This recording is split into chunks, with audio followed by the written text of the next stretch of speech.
শিখি একাডেমিতে তোমাদের সবাইকে স্বাগতম। এই ভিডিওতে এখন আমরা ষষ্ঠ শ্রেণীর স্বাস্থ্য সুরক্ষা বইয়ের তৃতীয় অধ্যায়ে চলো বন্ধু হই এই অধ্যায়টির ৬২ পৃষ্ঠার এই ছকটির সমাধান দেখব।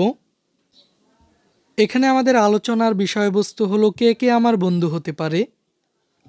কখনো কখনো আমরা পরিবার, আত্মীয়, প্রতিবেশীদের কাছ থেকে ছবিতে প্রদর্শিত আচরণগুলো পাই, আবার আমরা নিজেরাও করি।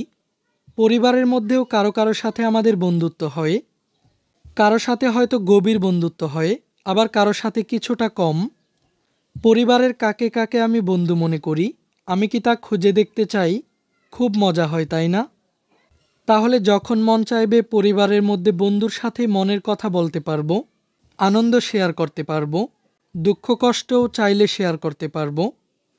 এবার আমরা পরিবারের মধ্য থেকে এমন ৩ জনকে খুঁজে বের করি যাদের সাথে আমি সহমর্মী আচরণ করি। তাদের প্রত্যেকের সাথে আমি কি কি সহমর্মী আচরণ করি নিচের ছকে তা দাগ টেনে দেখাই। যদি একই আচরণ একাধিক জনের সাথে করি তবে তাদের প্রত্যেকের সাথেই দাগ টেনে দেখাবো। এখানে আমাদের কাজটি হচ্ছে মূলত আমরা আমাদের পরিবারের সদস্যদের মধ্য থেকে যাদের সাথে বন্ধুত্বপূর্ণ সহমর্মী আচরণ করি, আমাদের পরিবারের মধ্য থেকে এমন ৩ জনকে খুঁজে বের করা। এরপর তাদের নাম এবং তাদের সাথে আমাদের সম্পর্ক কি তাই বৃত্তগুলোতে উপস্থাপন করা। সম্ভব হলে তাদের ছবিগুলো এই বৃত্তগুলোতে সংযুক্ত করা। এখানে এই ছকটিতে বেশ কিছু সহমর্মী আচরণ উল্লেখ করা আছে। এরপরের কাজটি হলো এই সহমর্মী আচরণগুলো আমরা যাদের সাথে করি তাদের সাথে দাগ টেনে মিলিয়ে নেওয়া। তো শিক্ষার্থীরা, চলো আমি তোমাদেরকে এই ছকটির একটি নমুনা সমাধান দেখিয়ে দিচ্ছি। পরিবারের বন্ধুত্বপূর্ণ ৩ জন সদস্যের মধ্যে প্রথম জন হলেন মা, নাম মোসাম্মদ রহিমা বেগম। এরপর বাবা মোহাম্মদ নজরুল ইসলাম, বড় ভাই মোহাম্মদ নাজমুল হোসেন।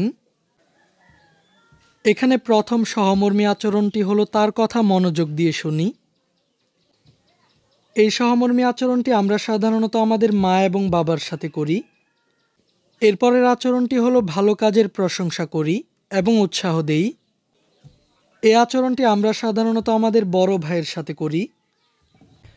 এরপর তার অনুভূতি ও পরিস্থিতি বোঝার চেষ্টা করি, আমি তাকে ঠিকভাবে বুঝেছি কিনা তা প্রয়োজনে তার কাছ থেকে শুনে নিই।